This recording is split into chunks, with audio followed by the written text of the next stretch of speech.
Hey everybody, it's Lisa, owner of Peaches Skincare. You can visit us at peachesskincare.com, and I also invite you to follow us on Instagram or Facebook to see a little bit more about who we are and our holistic beliefs in skincare.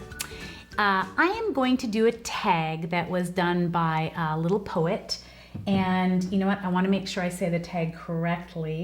It is Confessions of a Mature Woman tag. And this was by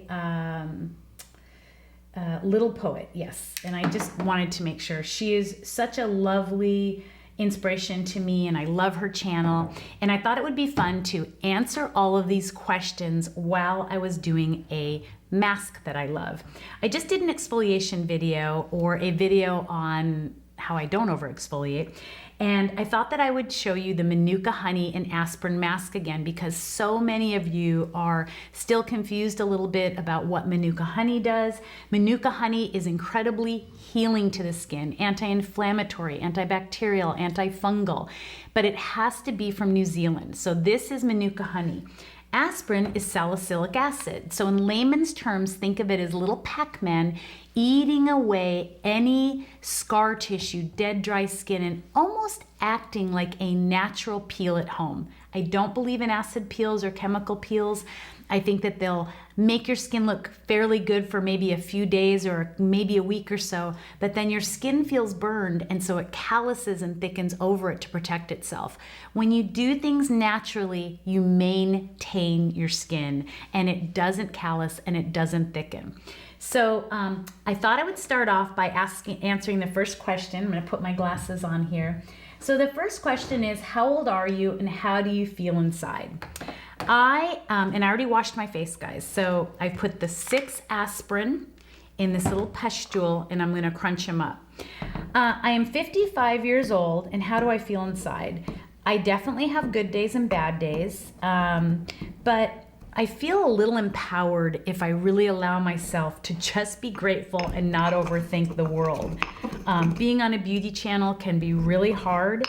Owning skincare salons, if you can imagine going to a get-together and meeting new people, and they ask you what you do, and you immediately say, well, I'm a holistic master esthetician. I've been doing this for almost 4 decades. They look you up and down immediately, and they immediately look over your skin. So it can be a little bit much, but I am grateful to be aging. As you all know, I try to teach wabi-sabi, embracing the imperfections of life and in ourselves and in aging, because just last year, I have told many of you, I lost a friend to breast cancer, and she was my age. So I'm grateful to be aging. Let's see. The second question is, what is the biggest change being over 55? I think Little Poet said 65 has brought to your life. Do you have a new normal? For me, it's that Kent and I are empty nesters. Okay, I've crunched up the 6 aspirin, and now I'm going to put in about a tablespoon of Manuka honey. I think being an empty nester, we love our children. They are our best friends. Our son and our daughter are absolute best friends, and their spouses.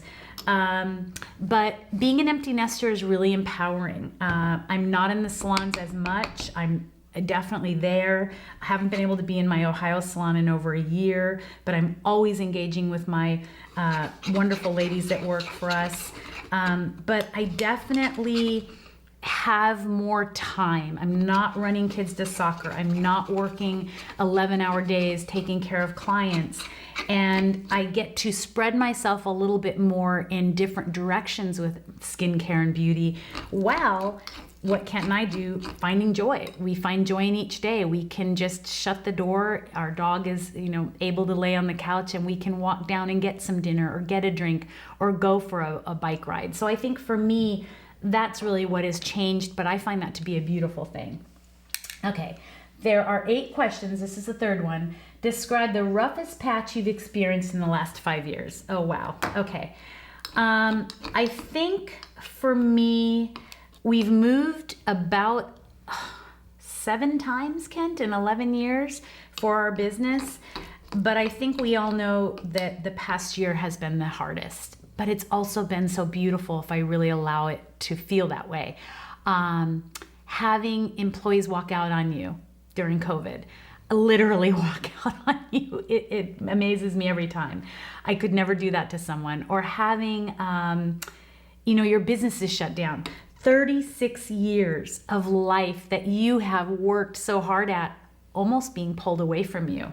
Okay, this is what it should look like, guys. This is Manuka honey and 6 aspirin. And then I take the spoon and I just put it on, like so. I think that has been the biggest challenge. But for me, even when I have tears, even when I'm frustrated, I think that I try really hard. I have bad days. If you ask Kent, I have bad days. But I try really hard to find the joy in it. And many of you know that is that I came on YouTube. It's maybe that I met different friends in my community.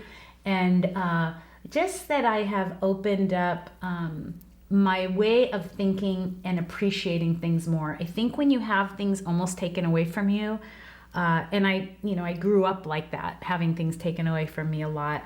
But I think that when you have things almost taken away, or you're not able to see your loved ones or the people in your life, you really realize the value of living and of all the things that you have that you didn't appreciate. So I think that's about the hardest thing I can say, but I do think, I tell my kids all the time, we are spiritual beings having a human experience. And I think that these things are the things that make us stronger and more accepting, more loving. I believe kindness is everything. And I think, all the anger and things I see in the world right now actually really makes me sad. Okay, so that would be the answer to that question. Let's see. How am I doing on the answers, Kent? Okay. Number 4, do you try to look younger than you are? Is that important to you? I try to make sure that I take very good care of myself, but I don't consider that to be looking younger than I am. I'm actually really proud when someone asks me how old I am. Now I'll go down my neck and chest, and I'm just gonna let this sit. I'm actually always really proud when someone asks me how old I am, and I tell them I'm 55. Certainly when someone says to you, oh my gosh, you have adult grown children of 33 and 31, you kind of go, oh, thank you. Or we were watching a movie last night, This Is 40, and in the movie, the mom goes out dancing, and a young man, kind of comes on to her. Please no, I don't want that. But it was really, I understood how she felt when this young man was like, you're beautiful, you're one of a kind. Because I think we all want to make sure that we are being the best that we can be. And that's what I hope I teach all of you here. You don't have to change what you look like to be the best you can be. And I'm hoping that John put a quote up either at the beginning of this video or if he puts it up right now. And the quote is, aging catches up on you all of a sudden. It's definitely more interesting to let yourself go through the process than to do a bunch of surgery and get addicted to a face that is not even yours. You can't chase youth. You'll just look older with a facelift. Now, I'm not putting down anyone who has done that, but I'm simply saying I choose to age with grace and beauty, but I don't want to be 20 years old again. I don't expect to be 20 years old again, and in fact, I don't want to be 20 years old again. Okay, next question. Number 5, what is marriage or dating like for a mature woman? I've been married to my husband it'll be 35 years in October, and I think that I realize that it is a circle. The more loving and kind and respectful I am to him, the more he is to me. I have moments where maybe I'm a little snippy, and I really pull back and apologize if I am. I realize that he would do anything for me. Kent's the type of husband who will stop what he's doing to help me in a second, no matter what he's doing. I can hear you're winding that. Kent was winding something on the camera, and I'm like, wait, I can hear that. But I think that for me, I can't imagine how hard it would be to be dating at this age. And I embrace and admire those men and women that have another 40 30, whatever years left, a whole lifetime, and get back out there and try to find their soulmate. Because once you found someone that you love and respects and loves you, that's everything. And I think I learned from watching my kind of personal, my mother be abused when I was younger, that I would never put up with mistreatment. I would never put up with someone treating me less than I wanted to be treated. It doesn't mean you don't have everything perfect, but if you're out there and you're looking for someone, don't put up with less than you want out of someone, but you've got to give it too. And I don't mean sex, and I don't mean all of those things. I mean just respect and love, and caring about someone unconditionally. Okay, next question. Mature women on YouTube, are they supported by the public, and do they inspire you? How hard is it to handle the hateful comments? Honestly, I do wish some of the bigger channels would come over and give me a shout out, but I get it. They've done their time and they probably expect me to do mine. I'm going to leave this on another few minutes. But really, in general, people have been so lovely, so kind. They'll come over and say, "You're doing so well, Lisa," or comment to me privately. And I have a beautiful little group of newer channels that were kind of gray hair channels and skincare channels, and they have been so supportive as well. So I would have to say I've been so embraced. And I have found women that, you know, like Leedy. Leedy Mac, it's Liedymc. She's almost like a mom, a pseudo mom to me. She's been so lovely. So as far as hateful comments, people ask me how I handle it. I used to get hurt, and there are moments I'll tell Kent, wow, that really hurt. That was an ouch. But I usually come back and let people know they've hurt me. And I always try to comment with love back to them, because I really feel like they're just struggling with themselves and really pushing that onto me. So that would be my kind of short answer about that. All right, guys, a couple more questions. What would be the most important piece of advice for a woman who is struggling with aging? Embrace it. Wabi sabi, I'm going to say it again. Embrace the imperfections of life, in yourself, and in aging. It is a gift. The more you fight against it, just like that little comment said, the more you're just going to feel less than. If you don't love yourself from here, anything you do here is not going to matter. Also, I really suggest you listen to people that have actual practical knowledge of skin. Now, if someone's showing you makeup and some great ideas that they have, I think it's wonderful. And I honestly think it's so wonderful, some of the amazing YouTubers that are showing you things. You know, this is not my hobby. This is my life's work. But I think some of the things they show are great. But when they get into invasive procedures, or they try to tell you about products, you know, just maybe come over and listen to someone who really has actual practical knowledge of skin, is a master of skin. Just like you would if someone were giving you health advice, or nutrition advice, or someone were giving you legal advice. You know, I wouldn't call a dentist to help me with my plumbing. Okay.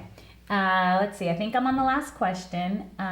Where do you see yourself in the next 5 years? I see myself enjoying life even more. I hope that Kent and I can travel and really see the world. We've helped our children to do that, and I think it's our time. And I also hope that in 5 years, I'm sitting down talking to Oprah or someone about how I changed the story and the conversation on aging, how I helped women to realize they didn't have to put on pounds of makeup, or, you know, I've seen these makeup things that look like airbrushing. Just love yourself and learn to take care of yourself and have patience.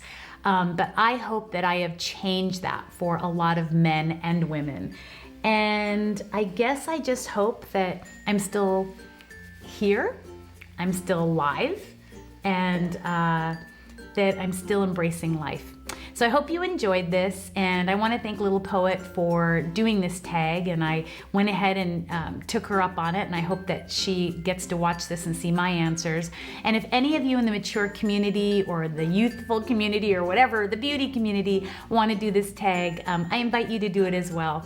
I hope you all enjoyed this. I hope you enjoyed my masking. I just take it off, and then at this point I would do my toners, my serums, my moisturizers. If I'm at night, I might do my microcurrent, and I hope that you all stay beautiful naturally.